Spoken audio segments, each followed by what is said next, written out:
Good afternoon, ladies and gentlemen. Thank you so much to Kathy for the invitation to speak. As mentioned, my name is Ashanti Kunene, and I'm here because Kathy saw a recent poetic provocation I gave at the Systemic Investing Summit held in London 2 months ago. It was a provocation that has now gone semi-viral on LinkedIn and on YouTube. So if you haven't seen it, I suggest you find something to hold on to.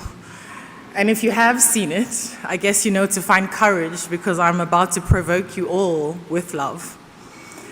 Today is a momentous occasion for me because it is the first time I get to address a captive South African audience of organizational leaders. My Learning to Unlearn work often takes me overseas because the things I speak to tend to resonate more with your peers on that side of the ocean. In South Africa, because of the politics of respect, hard truths coming from a young person often gets misconstrued as disrespect. I was born a few days after Nelson Mandela was released from prison, and as a young South African raised on the rapture of the Rainbow Nation and the narrative of democratic freedom, trust me when I say I'm so very excited to tell you exactly what I think of your CSR, your CSI, your ESG. But please know that what I'm about to say comes from a place of deep pride in being a South African. We have a particular flavor about us that just cannot be imitated. And whenever I travel, I walk with my head held high. There is no place like home, and no other place can be home for me. So I just want to announce that, because if at any point you feel some type of way or get uncomfortable or it gets hot under the collar, it's okay. It's okay. That's exactly what I've been mandated to come here and do, to touch you on your studio. But after Busisiwe's powerful talk this morning, I think you'll all be fine. So to begin in true unlearning fashion, I invite you all to take a deep breath in and inhale the privilege of being in my presence today. And exhale any illusion that your CSI, your CSR, your ESG have absolved you from the sacred spoken seeds I intend to plant deep in you today. And may these sacred spoken seeds take root, finding fertile ground in the soil of your soul. My purpose in life, as I have discovered it, is to speak truth to power, unfiltered and unafraid of the consequences, because I walk with love, I walk with light. What you do with I have to say is your portion. Please don't make me responsible for your emotions. And my fearlessness in speaking truth to power began 10 years ago this year during Fees Must Fall. If you recall, the born-free generation came of age, and we started asking critical questions about the nature of this democratic freedom we were born into. Upon reflection, I'm not entirely sure what the grown-ups of South Africa thought was going to happen when there are no spaces for us to have open, honest, intergenerational conversations about the nature and structure of our South African society. And so I stand before you today as an anointed witness of the impact of your deeds, not your words, your deeds.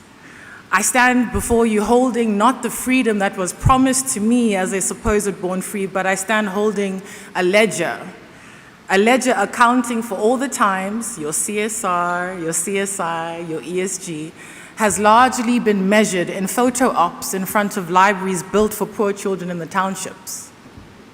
The ledger I hold accounts for all the times you have spent small money, done big PR, and then celebrated yourselves for being socially responsible. The title of my talk today is called The Bones of the Business.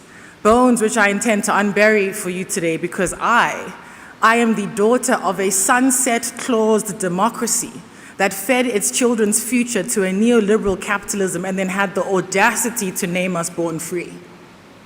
So the gentle and loving provocation I have for you all today is that your CSI, your CSR, your ESG, these are all alibis for a continued capitalistic extraction from this land. It is the gold coin you toss to the hungry after stealing their harvest. It is the capacity to pay private school fees for your own children, but then accept the unacceptable by building libraries at public schools where other people's children cannot even read for meaning. It is supporting your offsprings to go overseas to offer their skills elsewhere, but then lamenting we lack the skills here at home. It is the building of clinics on one hand, while your mining operations poison the people on the other. It is the calling out of white monopoly capital while you gentrify the township instead of abolishing it, all the while celebrating the fact that you made it out the hood into the burbs. It is the caucasity, which is Caucasian audacity, the caucasity of crying to Trump that you are suffering from a white genocide in South Africa, when we simply want to transform the diabolical fact that julle wit mense continue to own most of the land and the means of production in my country. It is the expectation of taking home multi-million rand C-suite executive salaries while you legally fight against paying your employees a living wage, but announce your belief in equality. It is the fact that your dividends bloom from townships where children have no breathing room. It is in crowning yourselves the kings of connection, while the people must trade bread for data or face disconnection. It is that your spreadsheets price black pain where economic reparations become a decimal point in your profit chain. This is the necropolitics I bear witness to. These are the bones I've come to unbury for you, you who profit from the slow deaths of the very people you claim to uplift with your CSI, your CSR, your ESG. From where I stand, Frantz Fanon has been proven to be prophetically correct. You black elites would rather mimic the master than dismantle the plantation. I'm seeing black faces in old white corporate spaces polishing the chains that bind them to capital instead of breaking them. This broad-based black economic empowerment has allowed you to become the gatekeepers of a deeply racialized economy, and somehow you assume that your own children won't hold you to account. But here I am, and I remember Marikana. Do you remember Marikana? What are the bones of the business buried there? As a young person of this country, I watched a liberation hero become a shareholder of slaughter and then celebrated by his peers, so much so that he now presides over us all. God forbid you are a poor man in a free democracy. God forbid you are a poor man in a free democracy.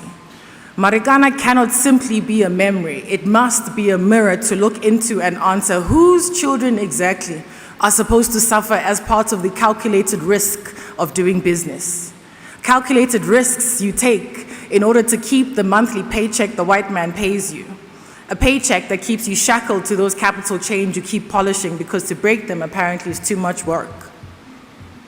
Speaking of the white man, I see you. I see you clearly. I haven't forgotten you or your women. I work most closely with white people for a reason. You keep raising the best of us into your privileged elite circles, using our assimilated greed as your shield against the swart gafar you know you are owed, because you refuse to give up your privilege and power. A privilege and power, can I remind you, that was acquired through historical bloody force. Please hear me and hear me clearly. The Truth and Reconciliation Commission saw South Africa celebrated as a human rights example for other countries to follow because you white people received a forgiveness you never asked for. It was a forgiveness you did not deserve because apartheid was in fact a crime against humanity. But the nature of Ubuntu meant we could forgive you even without you asking because we recognized the humanity in you, even if you have spent centuries denying us ours. So at this point, that you remain so resistant to transformation is behavioral evidence of you disrespecting that forgiveness. The longer you hoard land, power, privilege, wealth, and the means of production, the harder you make it for your own children. And so I pray that you find the courage to soften your hearts. Find the courage to reconsider being better ancestors to your white children, their descendants, and reimagine the kind of wealth you expect them to inherit from you. Because if you continue to be unaccountable today, your children will be made to account for you and your decisions tomorrow. So again, the CSI, the CSR, the ESG, these are all the things you are doing to distract yourself from the real hard work of transforming our economy. And that means you can no longer hoard that which was never yours to keep and enjoy alone. That means transforming our economy means you can no longer gatekeep access to toxic corporate cultures that required you to forfeit your humanity in order to fit in and get paid. The children of this country don't need you to drive social impact. We need you to drive economic transformation as a matter of urgency. We need you to finally allow the sun to rise on these sunset clauses that have darkened our democracy and compromised our future. So the real social responsibility, beloveds, is to return what was taken, to repair what was broken, to relinquish what is hoarded, that I stand before you holding not freedom that was promised, but a ledger accounting for all the times you have sold my future to the highest bidder, should be motivation enough for you all to reconsider what you think your true social responsibility is. That you have the privilege of listening to me today means that every buried bone of your business is accounted for in the ledger that replaced our freedom as the youth of this country. And you all sitting here today are now the chosen ones. You are chosen to recast the story of these bones. You are not being asked to apologize. I'm not interested in the guilt of your complicity. I don't care too much for your crocodile tears or the fact that it's probably very difficult to breathe right now. It's okay, take deep breaths, because I'm saying what I'm saying with my full chest. I'm only here to summon you to become better ancestors, and I summon you with light and with love. The task, beloveds, is for you to consider your real social responsibility. Never mind the organizations you represent. I have come to sow sacred spoken seeds in you, hoping they find fertile ground in the soil of your surrendered soul.